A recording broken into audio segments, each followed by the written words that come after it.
on va essayer de lui apporter vraiment toutes les conditions pour que le moment de dégustation se passe au mieux. On est dans l'artisanat pur, c'est acheter des produits frais, c'est les transformer, c'est en faire quelque chose d'autre. On essaye d'arriver à quelque chose d'abouti. J'ai vécu ici, à l'hôtel de la Poutre. Je suis né dans les murs, on va dire. J'ai été baigné toute mon enfance dans la restauration. J'ai fait une école hôtelière à Poligny. Et après, je me suis lancé dans le métier. Ça a commencé maintenant il y a bientôt 13 ans. Et à l'époque, je cherchais un travail d'été pour entre deux périodes scolaires. Du coup, ça a commencé comme ça et ça a continué après avec Courchevel et ici par la suite, donc en saison et ça continue. C'est quoi l'amuse-bouche aujourd'hui? L'amuse-bouche midi, c'est une mousse de petits pois avec une émulsion à la menthe, au lait de Ok. menthe. Pas de changement en particulier? Non, pas de changement. Comment on s'est retrouvé à Courchevel, c'est vraiment le fruit, un peu le fruit du hasard. C'était une agence immobilière qui voulait se séparer de ses locaux, qui nous ont proposé d'en faire un restaurant. Il nous fallait quand même une équipe qui soit solide pour pouvoir nous lancer. Donc comme on connaissait Elsa, on savait qu'on pouvait lui faire confiance et qu'il n'y aurait pas de souci, on est parti là-dedans. Ici à Bonlieu, c'est du mois de mai jusqu'aux vacances de la Toussaint. Et puis après, on repart à Courchevel, donc début décembre jusqu'à fin avril. Alors ça, c'est de l'omble chevalier qui est élevé en filet pour le faire mariner au sel.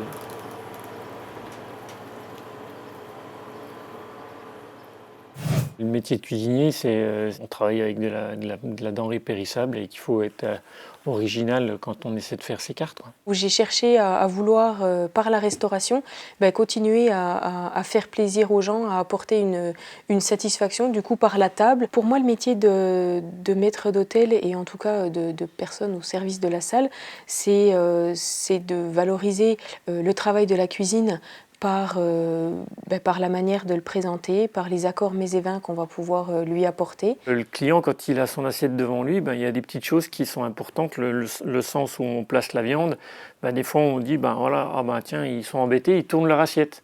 Donc ça, c'est un réglage qu'on n'a pas spécialement en cuisine, parce qu'on ne le voit pas spécialement. Donc c'est là que le travail du maître d'hôtel est important, parce qu'il nous donne le retour du client.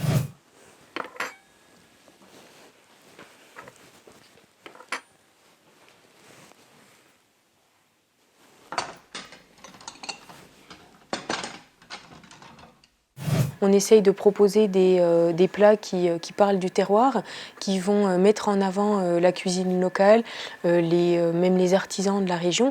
Et je pense que quand on est dans une région comme le Jura, il y a une identité à mettre en avant. Tout le monde pensait que ce serait l'inverse, qu'on aurait des clients du Jura qui viendraient à Courchevel, parce que Courchevel, il y a quand même pas mal de gens du Jura qui vont skier là-bas.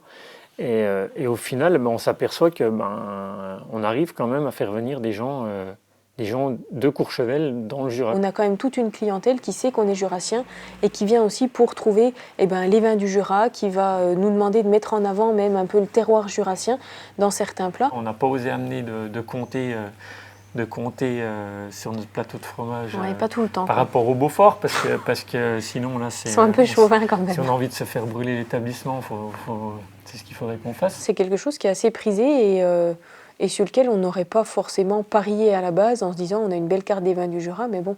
Et en fait pas du tout, ils sont vraiment demandeurs de ce terroir et de notre identité à la base, quoi. Et de l'accent aussi.